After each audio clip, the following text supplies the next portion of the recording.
কেমন হতো যদি আমার সঙ্গে আরও দুটো বন্ধু এমন একটা জায়গায় যেত যে জায়গাটা শহর থেকে অনেক দূরে, একটু নির্জন, এইরকম একটা ভাঙা ভগ্ন স্তূপের মধ্যে কোনো বাড়িতে তারা অবস্থান করছে এবং তার সঙ্গে সঙ্গে রাত্রির যে মায়াচ্ছন্ন পরিবেশ, সেই পরিবেশের মধ্যে নিজেকে অবগাহন করিয়ে সেই মায়াময় পরিবেশকে যেন উপলব্ধি করছে।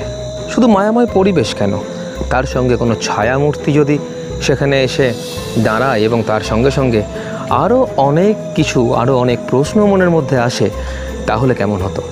যদি আমার সঙ্গে আরও দুটো বন্ধু মিলে এমনভাবে সেই জায়গায় যাওয়া যেত যেখানে যেতে গেলে একটা ছোট্ট নালা পথ, যেখানে বাঁশঝাড় আছে, গ্রাম্য সংস্কৃতি আছে, যেখানে অতীতের ঐতিহ্য আছে, ছড়িয়ে ছিটিয়ে যাওয়া কিছু ভগ্নস্তূপ আছে, কিছু ইতিহাস যেখানে কথা বলছে, সেই রকম জায়গায় গেলে কেমন হতো? আর তার থেকেও কেমন হতো যদি সেই জায়গায় যাওয়ার পর কোনো এক রমণীর নরম মনের হদিশ পাওয়া যেত?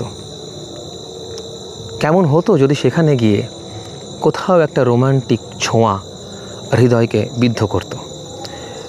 এবং তারপরে ফিরবার সময় যদি সেই অপূর্ণ প্রেমের স্মৃতি নিয়ে শহরের ব্যস্ত জীবনে ফিরে যাওয়া যেত, তাহলে যে ঘাত প্রতিঘাত দ্বন্দ্ব মনের মধ্যে তৈরি হতো আমার বা সেই মেয়েটির, তাহলে আর এখান থেকেই আকর্ষণ শুরু হয় তেলেনাপোতা আবিষ্কারের, প্রেমেন্দ্র মিত্রের তেলেনাপোতা আবিষ্কার। সমস্ত গল্প নিয়ে আমি আসছি, বিশ্লেষণ, এবং যেহেতু এটা ক্লাস 11-এর সিলেবাসে আছে তাই অবশ্যই প্রশ্ন উত্তর,